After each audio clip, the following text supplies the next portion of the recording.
Ladies and gentlemen, we continue. I hope in the meantime you check the famous strawberries here.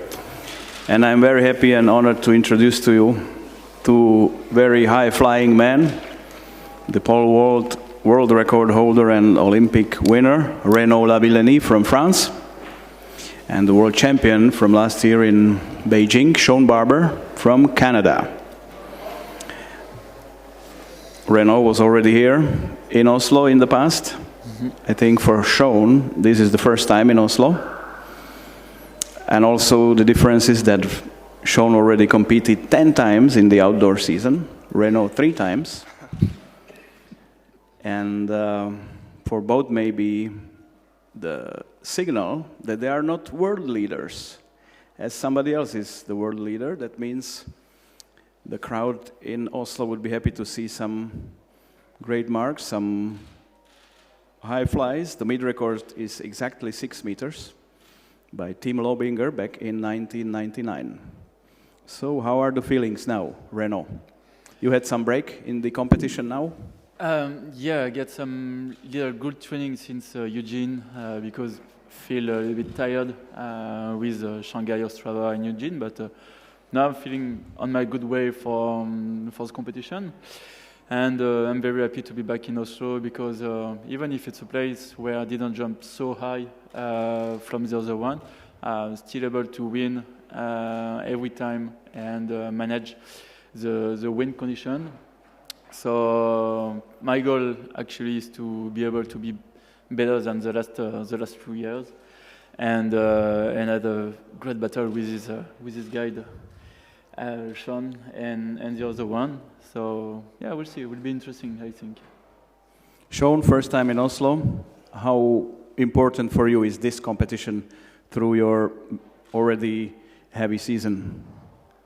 Oh, I think it's going to be hopefully a great meet. I've never been to Oslo, like I've said, but you know, I've heard some great things, and I've watched some videos of years past, and it seems like a great competition. And you know, I'm looking forward to jumping with these guys.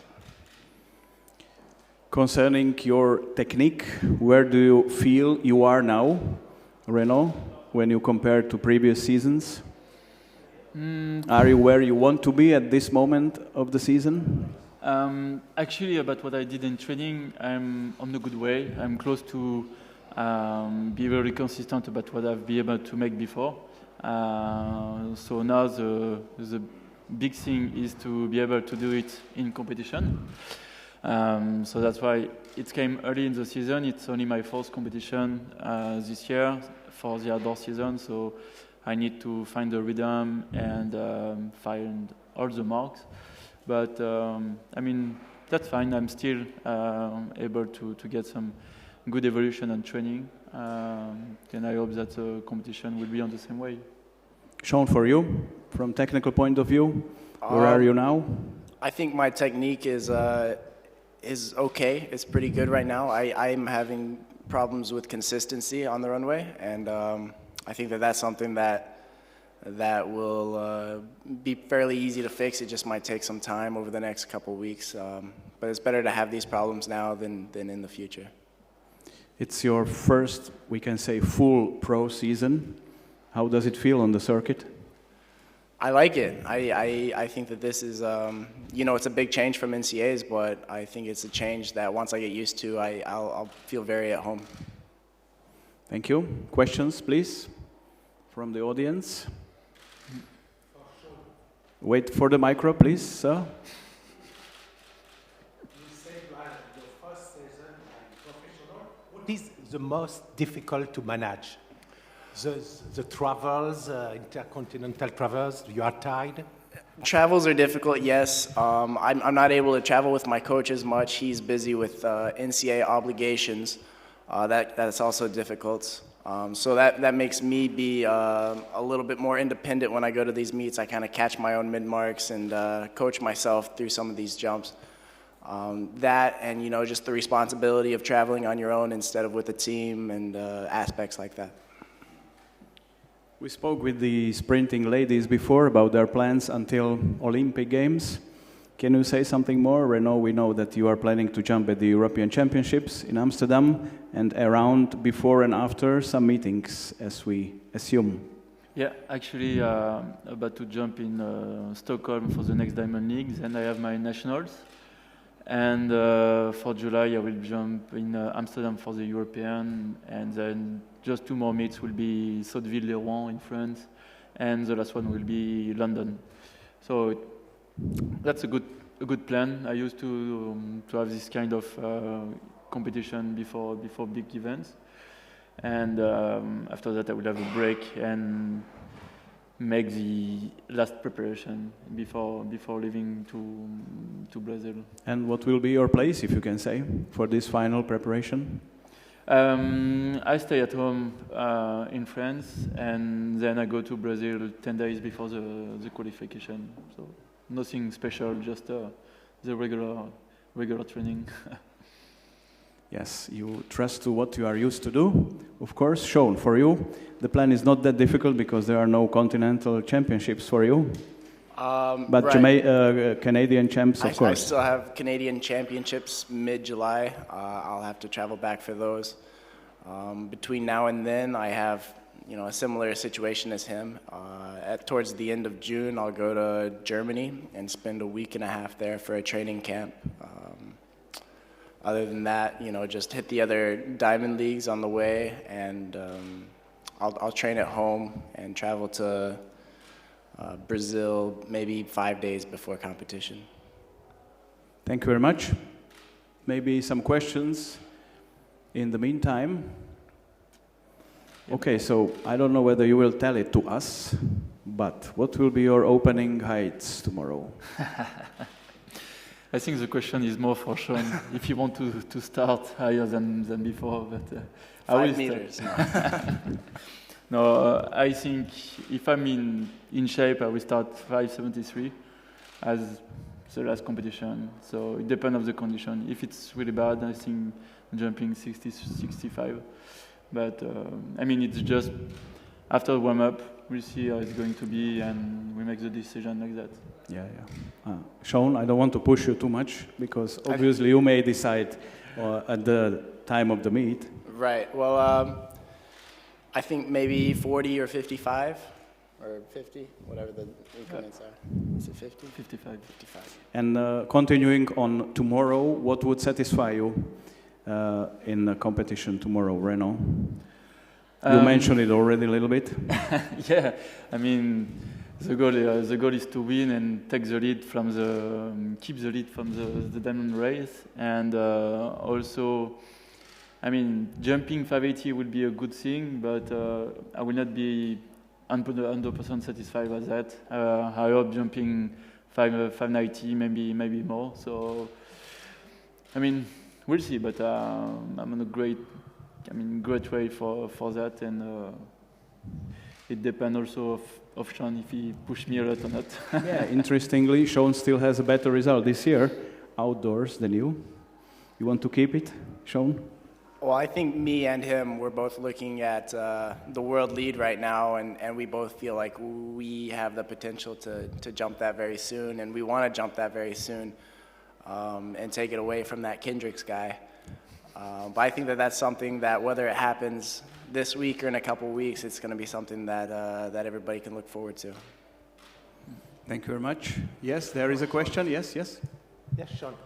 For you, jump 6 meters outside. You have to jump indoor. Right. 6 meters. It's very important for the head, for the mental before the Olympics. I don't think it's very important before the Olympics. I think it's something that when you try really hard to jump 6 meters, it's very difficult to jump 6 meters. When I jumped it the first time, I wasn't really in a mindset that I wanted to jump 6 meters, that it was really important for me to jump 6 meters. It just kind of happened. All last year I was trying to jump 6 meters. That was the big goal last year, was to jump 6 meters, and it never happened because every time the bar got to 6 meters, my jumps changed. I started trying really hard to jump at that bar, and my technique decreased because of it. So I'm not really trying to jump 6 meters right now. I'm just trying to go and have a lot of fun and jump high. And I think with that mindset, I'll have that happen very soon.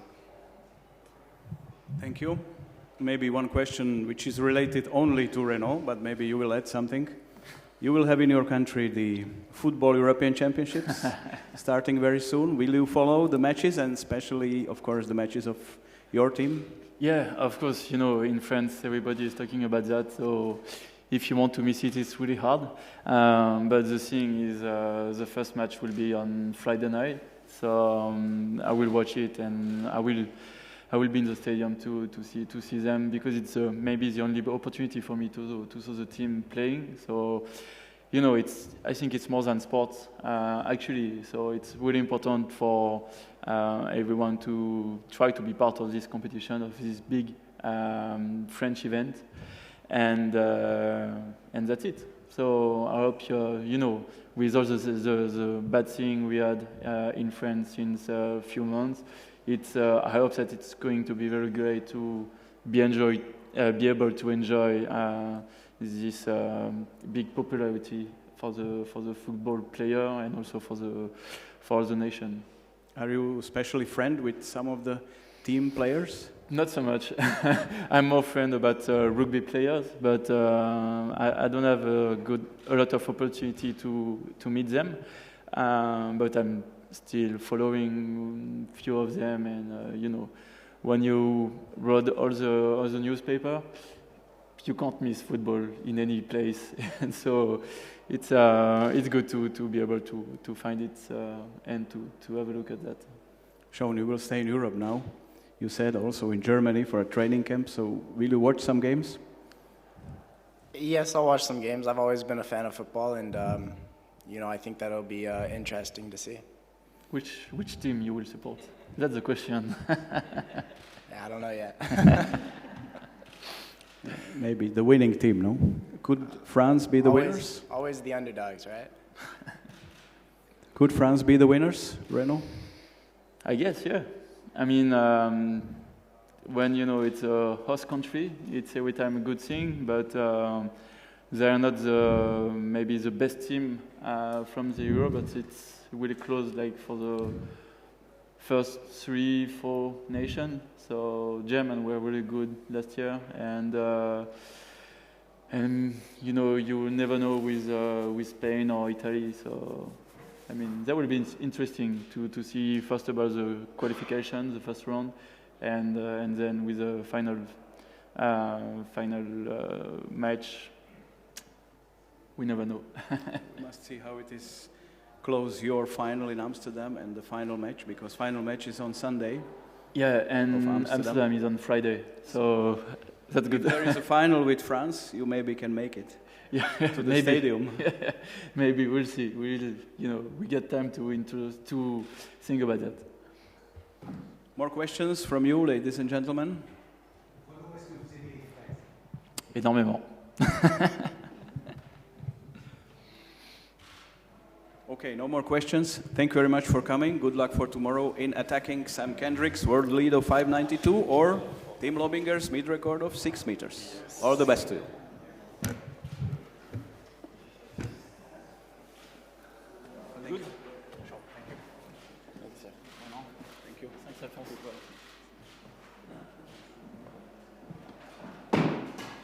And we continue in a while with 100-meter sprinters.